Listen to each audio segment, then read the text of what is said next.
I didn't really know too much about him in terms of FIFA. Similar to John, I don't really know. I haven't really watched too many of his games and stuff. So it was hard. I was just trying to work him out in the first half, and then it kind of opened up in the second half. So yeah, it's good. And I won't ask you what happened with that last goal that Giroud scored. We'll move on from that because you did win that one 3-1. So that was Max Aaron's route to the semi-final. Yeah, John, we can have a look at your route to the semi-final as well. Your first game was up against Jofre Archer and Manchester United, and Jofre was a really good FIFA player, wasn't he? Yeah, he was good, and I think he scored early on, and he was buzzing. So I kind of thought I need to hit back, and I took the lead, and he took the lead again, and I think I was just the more calm one in the last 10-15 minutes, and I managed to get a couple of goals and win it.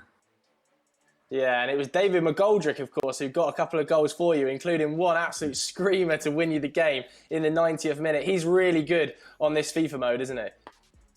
Yeah, he's really good. Him and Moose have a good partnership up front. I think Moose got 2 in the last game as well, so yeah, they've been doing well. Hopefully they can do the business for me again today. And just talk us through the celebration when you scored that 90th minute winner against Jofre, because I saw the arms come out. Yeah, sure. We haven't played a game in I don't know how many weeks, and it was the first kind of competitive game I had in ages, and felt like a proper win. Yeah, it was buzzing. It was dizzy too, so I could do a celebration. And next up, you had Aaron. Now, this is your Ireland teammate, of course. He's a good FIFA player as well, so this game was really close.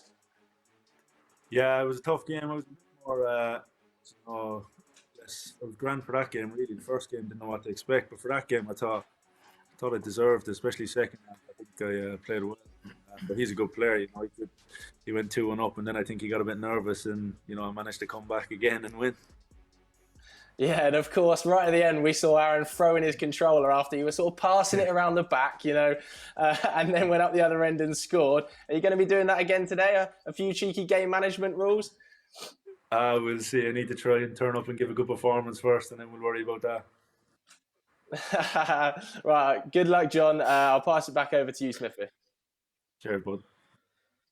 Thanks very much, Joe. Great to get the thoughts of both players. But very calm. Both these players have been very calm and relaxed going into their matches, it has to be said. Let's get in the thoughts of our casters, Brandon Smith and Richard Buckley. Brandon, I've just recovered, a little breath from the first semi-final, but this should be another classic, shouldn't it? And a tough one to call, this one.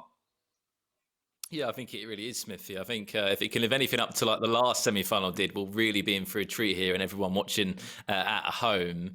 But it's an opportunity for revenge here, in all honesty, for Norwich. Because remember last time out in our first EPO Invitational, it was Todd Cantwell that lost to Mooset 6-2 in the round of 16. This one's a semi-final, so there's a lot more on this game.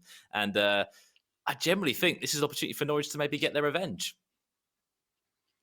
And Richard, worth pointing out as well, Max Aaron's been brilliant throughout this tournament. And also in his last game, he's very honest in his assessment. He said it was a close first half against Emerson, 0-0. He made a tactical change at half-time, which was one of the best tactical changes we've seen in the tournament, because second half, it was all Max Aaron's.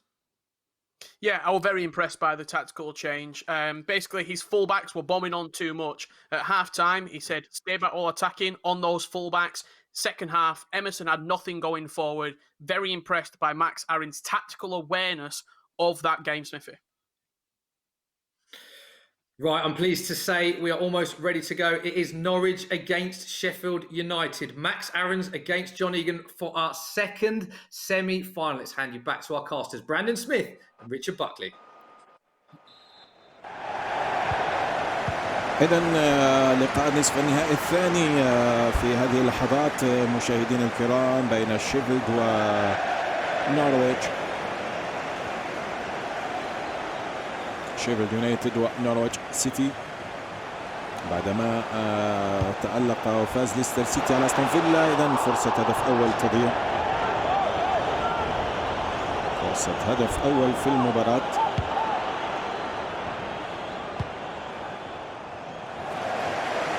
في هذه اللحظات انطلاقة من الوسط،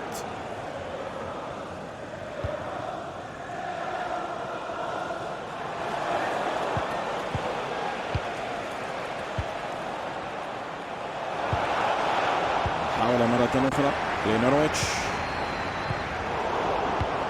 نورود تدخل كانتويل، يراوغ كانتويل داخل منطقة الجزاء. ينبغي دفاع فريق شيفيلد. لانسلوم، فليك باولر تصل الكرة، لعبة عرضية توزيعها، ولكن تيم كرول يخرج إلى الكرة يلتقطها بامتياز. ماكس ايرونز يقود لعبة نورويتش، بينما هذه كرة محاولة للشيفيلد يقود جون إيجن.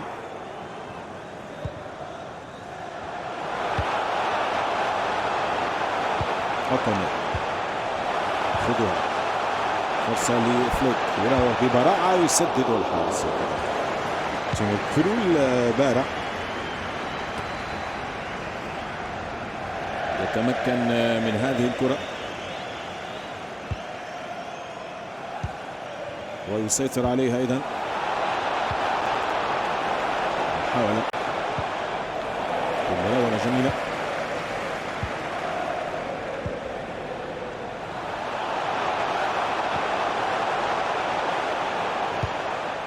الكرة تماما إلى تيم كرول، دفاع مستميت.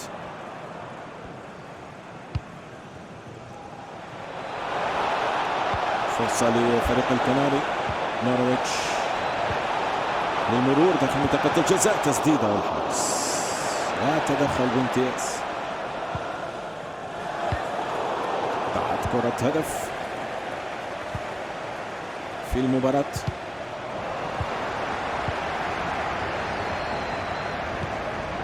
أوكونيل، إيجان،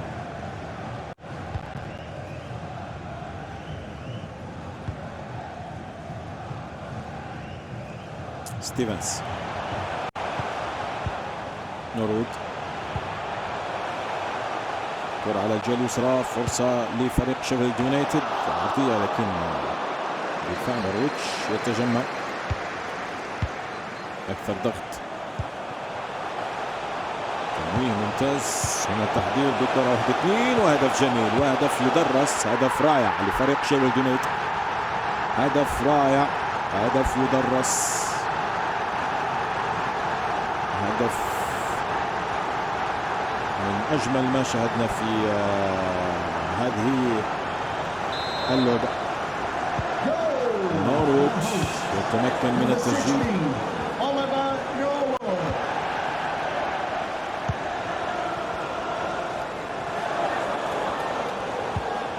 مرة أخرى من الوسط، محاولة لفريق نورويتش، تدخل الدفاع، خذوهات، كرة بينية لفريق شيفيلد يونايتد المتقدم بهدف. نورود، هدف الجميل، فليك من الوسط، تخرج كرة ينبغي لها ايرونز، كانتويل، تيمو بوكي فنلندي، بوكي، بوينديا، تيمو بوكي، خذوهات مع بوينديا، تيمو بوكي، التعادل. تيمو بوكي كان يمكن أن يسدد إلى المرمى، عاد الكرة لبوينديا، تدخل إليها، كان بإمكانه أن يسدد إلى الشباك.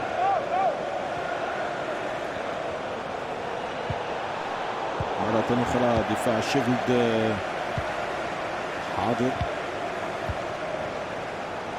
يؤدي دوره بامتياز.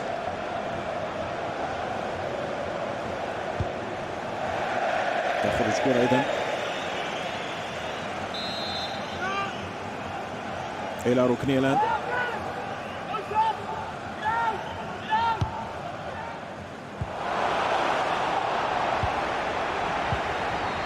تابع دفاع فريق نورويتش سيتي هذه الكرة، تيتي، خذوهات مع تيمو بوكي الهداف الفنلندي، لكن إيجان يتفوق، جون إيجان، لكن عادت من جديد لهرنانديز ورفاقه، فرصة التعادل.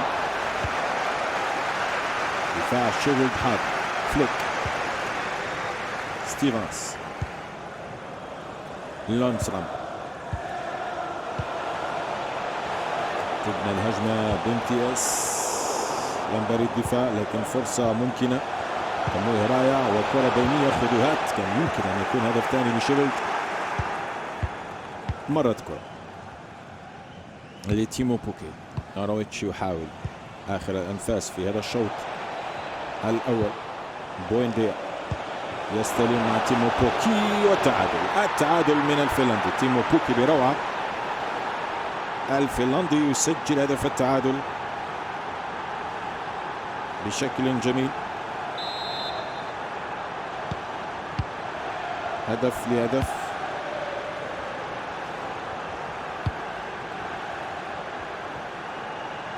شوط المباراة الأول يكاد ينتهي. نجح تيمو بوكي في إدراك التعادل لفريقه الكناري نورويتش سيتي. وقت ضايع بينما هذه كرة بينية خدوهات. بعد هذه الجملة الهجومية على فريق شيفيلد يونايتد. فليك مع شرام متألقان، يستخلص كرة تيمو بوكي وينتهي الوقت بدل ضايع لهذا الشوط الأول الذي ينقضي بهدف لهدف.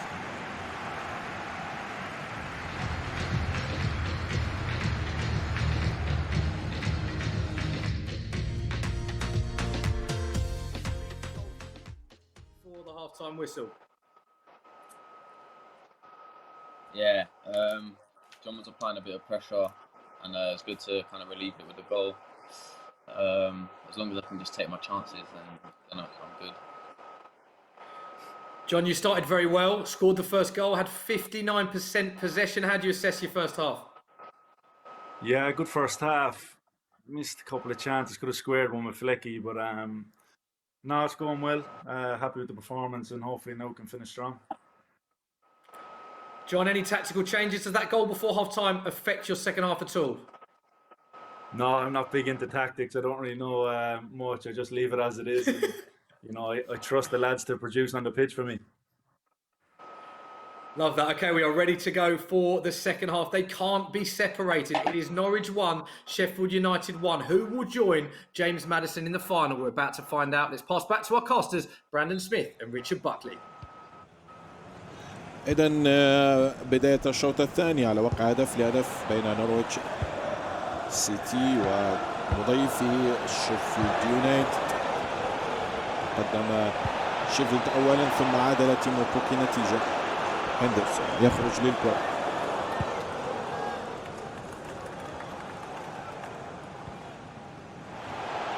كرة من الوسط في محاولة، فرصة كانت متاحة. دفاع بدني كبير بين الفريقين.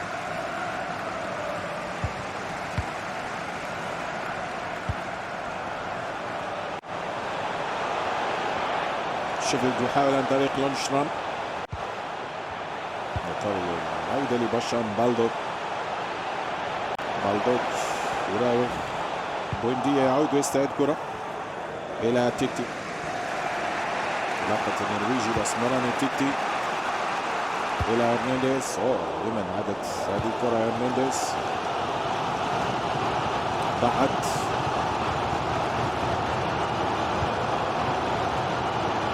على نورويتش وأصبحت لشيفيلد يونايتد. شيفيلد يحاول.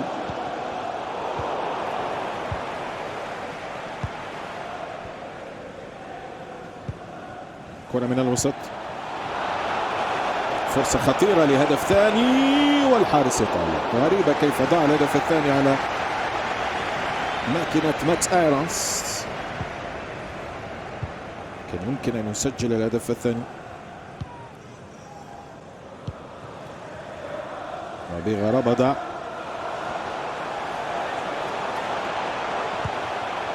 كرة بينية. شيفيلد يونايتد له فرصة تسجيل هدف ثاني في المباراة. كان الدفاع يتدخل بشكل جميل. ربع ساعة ينقضي منذ بداية هذا الشوط الثاني.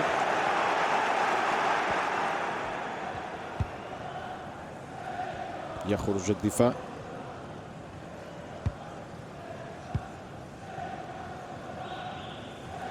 ليؤمن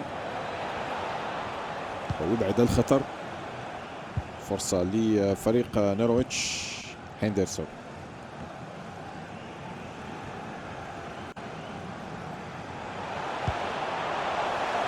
من الوسط، كرة بينية خطيرة جدا لفريق شيفيلد، إمكانية تسجيل هدف ثاني، ولكن دفاع مستميت وراءه وحاضر أيضا.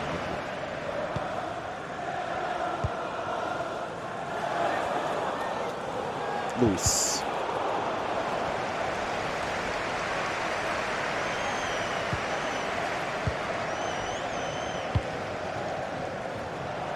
فليك، خدوهات، كرة بينية، تسديدة في أقدام الدفاع.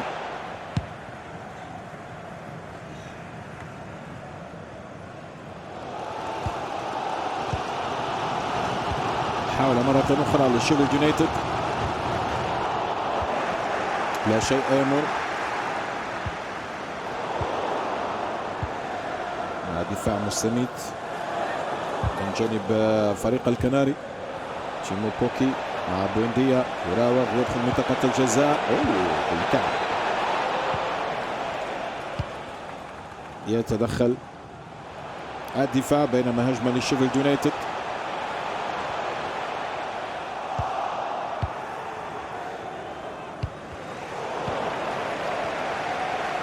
فرصة قائمة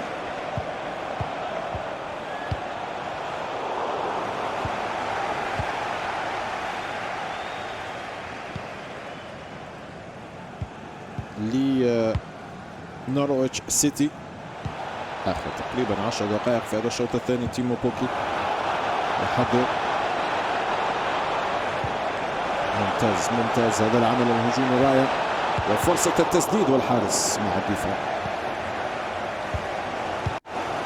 مع الدفاع رائع.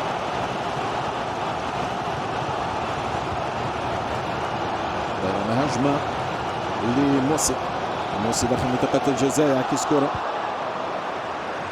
عودة تيتي وستالين، يقود هجمة هرنانديز للكناري مع تيمو بوكي في المساحة الشاغرة. كانتويل لم يقوى على هذه الهجمة. كانتويل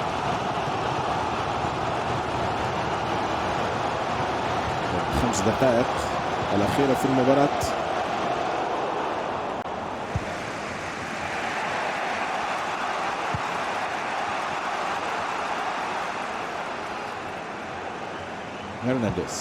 هرنانديز ممتازة هذه الهجمة، أيضا ممتاز دفاع فريق شيفيلد في التغطية وفي التأمين وفي التحضير. كرة بينية، فرصة خطيرة، والهدف الهدف الثاني لشيفيلد يونايتد في آخر الأنفاس. في آخر الأنفاس جون إيغان تتمكن ماكينته من التسجيل وبروعة. إذن على بعد دقيقات فقط من نهاية اللقاء شيفيلد يونايتد يسجل هدف ثاني، وسوف ندخل إلى وقت بدل ضائع. لم يبقى وقت كبير جدا للشيفيلد عفوا نورويتش سيتي.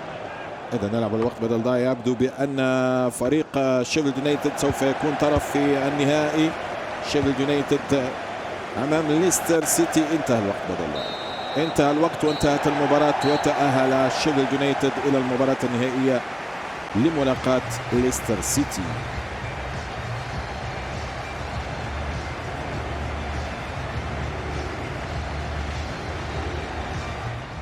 John, you seem absolutely delighted with that one. You love a late goal. We saw one against Jofra Archer and another one then. Yeah, that was a tight game, really tight game. I think two of us were kind of edgy when we got around the box and that. But yeah, another late goal. Ice cool last 10 minutes. I think that's the story of my tournament. And Max, I saw you put your head in your hands when that one hit the back of the net. How are you feeling right now? Yeah, not the best. It was a tough game. Probably John had more possession and stuff like that, but it was a tight game. You could tell we were both a bit tense, but that one long ball over the top at the end, it's killed me really. And John, I saw you pulling out the Ronaldo chops in there as well. That's the first time we've seen that from you this tournament. Is that a new little addition to your game? Yeah, just playing a few games last night, just trying to brush up. Yeah, I don't know, like I'm just kind of getting better every game, so just trying to add a bit more to the locker. There was also some incredible last-ditch defending by that Sheffield United backline. I heard Basham's name shouted out plenty of times. You looked really solid at the back that game, didn't you? Yeah, I know that he likes to drive to the end line and kind of pull it across. Kind of sensed that out. But yeah, I was just gambling really, trying to slide in and clear it. And to be fair, Bash and Jackie were on the back post a couple of times clearing it. So there we have it. Max, do you want to have one final message to John, who progresses through to the final? No, just all the best, John. It was a good game. Obviously got Madders next. Cheers, bro. Top man. Should beat him, yeah. He's not the best. There we go then. Commiserations to you, Max. Congratulations, John. We'll see you in just a moment. Top man. Hello, Max. Joe, what a semi-final. Another very, very tight one. But we do now know our confirmed finalists will be James Maddison and John Egan. You can see what it meant to John Egan there. What a semi, mate. Yeah, what a semi. John said it perfectly, didn't he? Stays ice cool in that final 10 minutes. And I always felt when Lundstrom went through on goal that it was going to hit the back of the net. Some of John's defending was just excellent. And we now have confirmation, like you just said, Smithy, that it will be Sheffield United going through to face Leicester as they beat Norwich 2-1. What a performance by John Egan. We can see how he's got to the final here as the draw in full. John's had to come through some really difficult opponents. He's beaten Jofra Archer 4-3, then beat his good teammate, Ireland teammate that is, Aaron Connolly 4-2. And he's also scored a 90th minute winner against Norwich to get through to the final. And we can see now that it will be Leicester City versus Sheffield United in the final. James Maddison versus John Egan, two of our most entertaining players as well, Smithy. Yeah, definitely two of the most entertaining. It'll be interesting to see who gets in whose head first. It is John Egan against James Maddison. We started with 20 players. We are down to the last two. Do not go anywhere, because after this short break, it will be the grand final.